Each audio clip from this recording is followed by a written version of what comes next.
रूपाली गांगुली और Adrija Roy starrer TV serial Anupama का सोमवार का एपिसोड हाई वोल्टेज ड्रामा लेकर आने वाला है। अपकमिंग एपिसोड में आप देखेंगे कि राही के लहंगे पर मेहंदी लग जाती है और वह जब इसे साफ करने वॉशरूम जाती है तब वहीं पर गौतम उसे घटिया तरीके से छुएगा। राही को गौतम की नीयत समझते देर नहीं लगेगी क्योंकि वह पहले भी कई बार इस तरह की छिछोरी हरकत कर चुका है। राही पहले तो गौतम को समझाने की कोशिश करेगी, लेकिन जब वह फिर भी उसके करीब आने की कोशिश करेगा तो वह उसके गाल पर जोरदार थप्पड़ जड़ देगी। कोठारी परिवार का दामाद गौतम इस थप्पड़ से बुरी तरह बिलबिला उठेगा क्योंकि आज तक उसने जिस भी लड़की पर हाथ डाला उसमें से किसी ने भी उसे ऐसा रिएक्शन नहीं दिया था। राही उसकी असलियत सबके सामने लाने की बात कहेगी और जब घर के सभी लोगों को गौतम का सच बताने जा रही होगी तभी प्रार्थना को वहां पीछे खड़ी देखकर वो दंग रह जाएगी।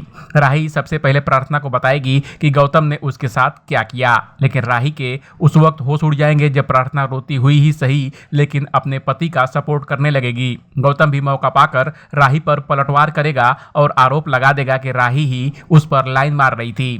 प्रार्थना कहेगी कि कोई बात नहीं, अगर उन्होंने ऐसा किया आपको कुछ हुआ तो नहीं। इस पर राही कहेगी कि आपके हाव भाव बता रहे हैं कि आप इस बात से अच्छी तरह वाकिफ हैं कि आपका पति कितना घटिया और गिरा हुआ इंसान है। प्रार्थना परिवार की इज्जत और उसका रिश्ता बचाने की खातिर खामोश रह जाने के लिए कहेगी, लेकिन राही उसकी एक नहीं सुनेगी। तब प्रार्थना उसके पैरों में गिर जाएगी और चुप रहने की भीख मांगेगी। राही यह देखकर हैरान होगी कि कैसे प्रार्थना को दूसरों के कदमों तले रौंदे जाने की आदत पड़ गई है।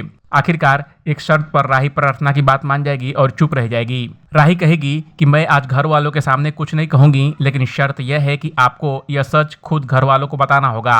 राही की मेहंदी के दौरान ही अनुपमा को एक नया ऑर्डर मिलेगा, लेकिन इसी दौरान प्रेम को यह भी पता चलेगा कि पराग कोठारी के कहने पर अनु की रसोई को कोठारी फर्म से इन्वेस्टमेंट नहीं दिया गया है। जब प्रेम अपने पिता को इस बात के लिए बुरा भला कह रहा होगा तो गौतम आगे आकर सारी बात अपने ऊपर ले लेगा और उसका भला बन जाएगा। पराग गौतम को अपना असली बेटा घोषित कर देगा और राही को एहसास होगा कि गौतम से लड़ना इतना आसान नहीं होगा।